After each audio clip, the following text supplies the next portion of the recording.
জুলাই সনদ প্রধান উপদেষ্টার কাছ থেকেই নিতে চায় এনসিপি, অন্য কারো কাছ থেকে নয় বলে জানিয়েছেন এনসিপির দক্ষিণ অঞ্চলের মুখ্য সমন্বয়ক হাসনাত আব্দুল্লাহ। বৃহস্পতিবার এনসিপির ৩ পার্বত্য জেলার নেতাদের নিয়ে অনুষ্ঠিত সমন্বয় সভায় প্রধান অতিথির বক্তব্যে তিনি একথা বলেন। তিনি বলেন, জুলাই সনদে স্বাক্ষর করে অনেকে লুকিয়ে কান্না করছে। এনসিপি জানে কিভাবে কি করতে হবে। এ সময় তিনি আরো বলেন, ভারতীয় আধিপত্যবাদের বিরুদ্ধে সবাইকে সজাগ থাকতে হবে। পরবর্তী বাংলাদেশের নেতৃত্ব এনসিপি দেবে।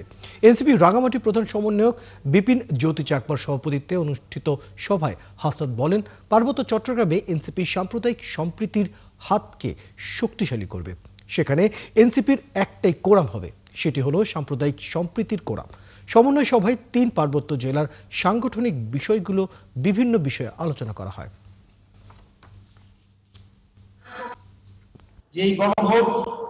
সেই গণভোট অবশ্যই অর্ডার নিতে হবে এবং অর্ডার ডক্টর মোহাম্মদ ইউনূস বাস্তবায়ন করতে হবে। চুপ্পুর হাত থেকে কোনো ধরনের অর্ডার নেওয়া যাবে না। চুপ্পুর হাত থেকে কোনো ধরনের এই জুলাইয়ের সার্টিফিকেট নেওয়া যাবে না। চুপ্পুর হাত থেকে জুলাইয়ের সার্টিফিকেট নেওয়ার আগে সবাই মিলে একসাথে বিষ খেয়ে মরে যাওয়া ভালো।